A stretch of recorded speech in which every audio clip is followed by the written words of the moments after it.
नमस्कार, मैं जीवन वर्मा आपका इस यूट्यूब चैनल पर बहुत बहुत स्वागत करता हूं। जैसा कि बोर्ड पेपर कक्षा 10वीं का यहां पर 26 फरवरी को सोशल साइंस का पेपर होना है, उसी को ध्यान में रखते हुए यहां पर इस यूट्यूब चैनल के माध्यम से आपको एक मॉडल पेपर यहां पर दिया जा रहा है।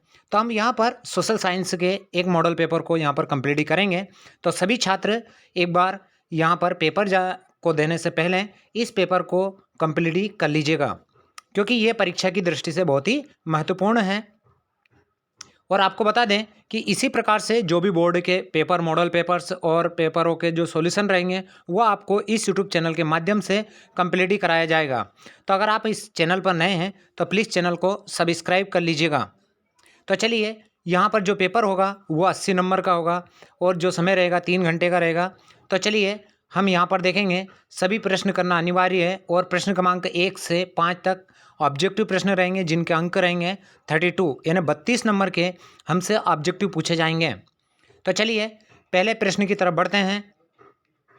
यहाँ पर पहला जो प्रश्न दिया है, सही विकल्प चुनकर हमें लिखना है। पहला दिया है, लोहा अयस्क किस प्रकार का साधन है। तो जो लोहा अयस्क है यानी भविष्य में ये नष्ट हो सकता है, इसलिए ये कैसा है, इसका जो राइट आंसर रहेगा वो चौथा रहेगा, अनवीनीकरण योग्य। चलिए अगले प्रश्न की तरफ बढ़ते हैं। पंजाब में भूमि निम्नीकरण का निम्नलिखित में से मुख्य कारण क्या है। तो इसका जो राइट आंसर जो रहेगा वो रहेगा हमारा अधिक सिंचाई। स वाला है, इनमें से कौन सी रबी की फसल है, यानी रबी की फसल कौन सी है। 4 ऑप्शन दिए हैं, चावल, मोटे अनाज, चना या कपास। तो इसका जो राइट आंसर रहेगा वो रहेगा हमारा चना। इसी के बाद द वाला जो दिया है हमें, निम्न में से कौन सा उद्योग चूना पत्थर को कच्चे माल के रूप में प्रयुक्त करता है।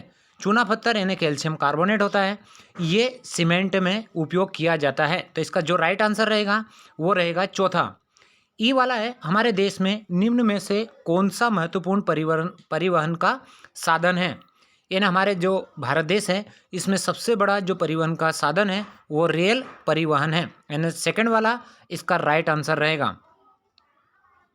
अगला दिया है फा वाला, लोहा अयस्क का उत्पादन किस राज्य में सबसे अधिक होता है। तो देखिए यहाँ पर जो ऑप्शन दिए हैं, उड़ीसा, कर्नाटक, छत्तीसगढ़, झारखंड।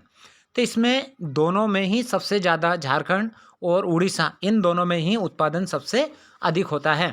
तो आप एक बार इनको बुक से कंप्लीट कर लीजिएगा, क्योंकि दोनों में ही लोहा अयस्क का उत्पादन सबसे अधिक होता है। इसी के बाद चलिए प्रश्न क्रमांक 2 की तरफ बढ़ते हैं हम। और प्रश्न क्रमांक जो 2 है हमारा वो है, रिक्त स्थानों की पूर्ति कीजिएगा।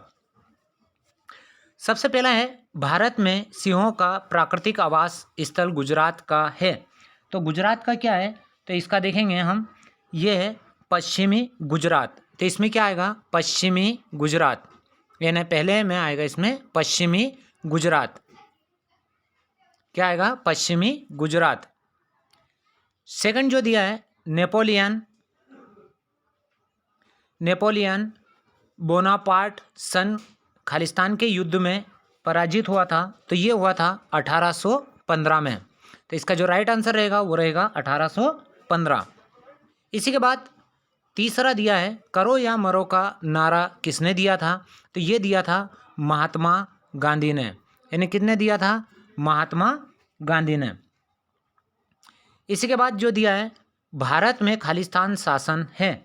तो कैसा शासन है भारत में, तो ये है लोकतांत्रिक। कैसा है, लोकतांत्रिक शासन है। तो इसमें आएगा लोकतांत्रिक। इसी के बाद में दिया है 5वां, रंग भेद नीति का विरोध करने वाले दक्षिण अफ्रीका के नेता हैं। तो दक्षिण अफ्रीका के कौन हैं, तो इसके हैं नेल्सन मंडेला। इसमें आएगा नेल्सन मंडेला।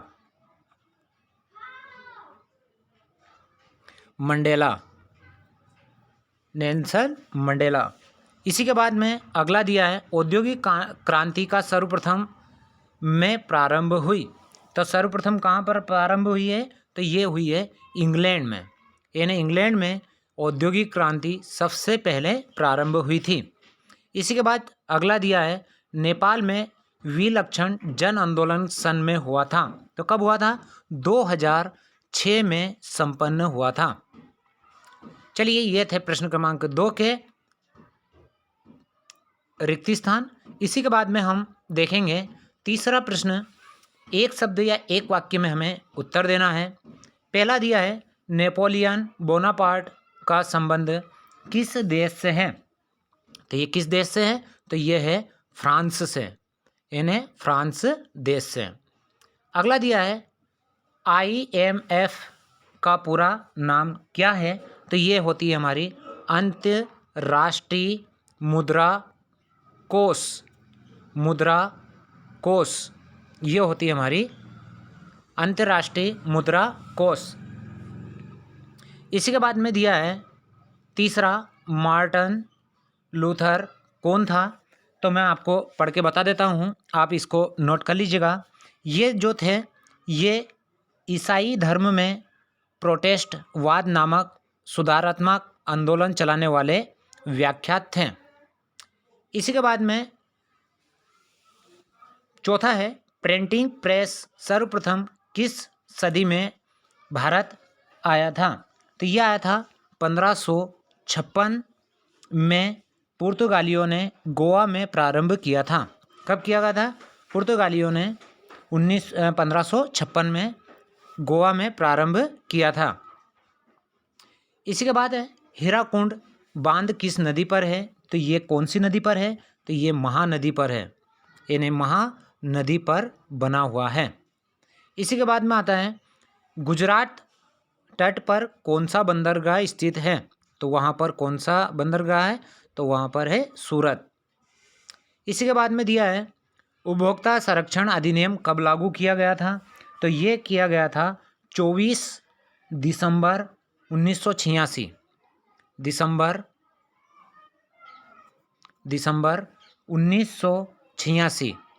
1986 में लागू किया गया था।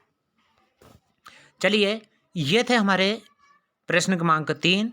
अब हम यहाँ पर प्रश्न क्रमांक 4 की तरफ बढ़ते हैं, और प्रश्न क्रमांक जो 4 है वो है सत्य और असत्य। पहला दिया है यहाँ पर, जो वनस्पति मूल रूप से भारतीय नहीं है उसे देशज वनस्पति कहते हैं। ये हमारा रहेगा असत्य। सेकंड है, श्रीलंका में सहेली भाषा को राजभाषा घोषित किया गया है। राइट है, सत्य है। भारत में एक दलीय प्रणाली प्रचलित है, तो ये असत्य है। तीसरा द वाला है, 1990 में भारत में गठबंधन सरकार की शुरुआत हुई है। ये सत्य है। पांचवा है, ईसाई धर्म की शाखाएं कैथोलिक और प्रोटेस्टेंट 2 भागों में बांटी गई थी। ये असत्य है, क्योंकि 3 भागों में बांटी गई थी। इसी के बाद अगला है हमारा F वाला, शहर से ग्राम की ओर पलायन करना शहरीकरण कहलाता है। ये क्या है? हमारा असत्य है। तो ये थे प्रश्न क्रमांक यहाँ पर 4, जिनको हमने यहाँ पर कंप्लीट किया है। अब चलिए हम प्रश्न क्रमांक 5 की तरफ बढ़ते हैं, और प्रश्न क्रमांक जो 5 दिया है उसमें है सही जोड़ियाँ, यानी प्रश्न क्रमांक 5 में सही जोड़ियाँ है। उन सही जोड़ियों को हम यहाँ पर कंप्लीट ही करेंगे। तो चलिए पहले देखते हैं, लोकतंत्र, यानी लोकतंत्र का क्या आएगा? तो लोकतंत्र को जो आएगा वो आएगा बहुतों का शासन। ये वाला राइट रहेगा। ब वाला है दक्षिण अफ्रीका, इसका आएगा नेल्सन मंडेला। स वाला दिया है पूर्ण साक्षर राज्य, तो ये केरल है। अर्थव्यवस्था के क्षेत्र क्या हैं? यानी अर्थव्यवस्था के जो क्षेत्र हैं वो कितने हैं? 3 हैं। मुद्रा का आधुनिक रूप क्या है? करेंसी है। और संचार एवं सूचना एवं संचार प्रौद्योगिकी क्या है? तो ये कंप्यूटर है। तो इस प्रकार से ये क्या है? सही जोड़ियाँ कंप्लीट की है। आप एक बार इनको कंप्लीट कर लीजिएगा सभी छात्र। इसी के बाद जो अगले प्रश्न हैं, क्योंकि ये परीक्षा की दृष्टि से बहुत ही महत्वपूर्ण पेपर है, आप सभी परीक्षा से पहले इस पेपर को कंप्लीट कर लीजिएगा। प्रश्न क्रमांक जो 6 है, संसाधन किसे कहते हैं? भारत में पाए जाने वाली कोई 2 मिट्टियों के नाम लिखिए। 7वां है, आरक्षित वन किसे कहते हैं? इसी के बाद में जैव विविधता क्या है। जो 8वां है, जूट को सुनहरा रेशा क्यों कहा जाता है। इसी के 8वां में दिया है, खरीफ की फसलों के नाम लिखिए कोई दो। 9 है, जाबर कौन थे। औद्योगिक क्रांति से क्या सही है। गुटेनबर्ग कौन था। पंचांग से क्या सही है। अश्वेत शक्ति आंदोलन क्या था। एफओ अमेरिकी केस से क्या सही है। आर्थिक विकास से क्या सही है। आर्थिक विकास किस पर निर्भर करता है। वस्तु विनिमय प्रणाली से क्या सही है। स्व सहायता समूह में निर्णय कौन करता है। वैश्वीकरण क्या है। विदेशी व्यापार से क्या सही है। उपभोक्ता शोषण से बचने के 2 उपाय लिखिए।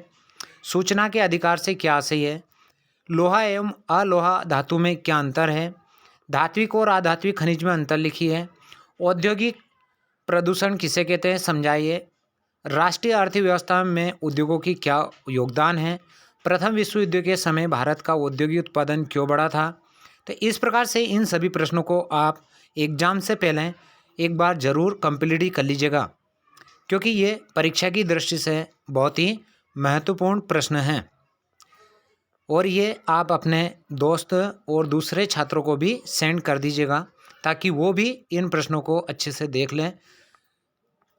तो इसी के साथ जय हिंद, जय भारत।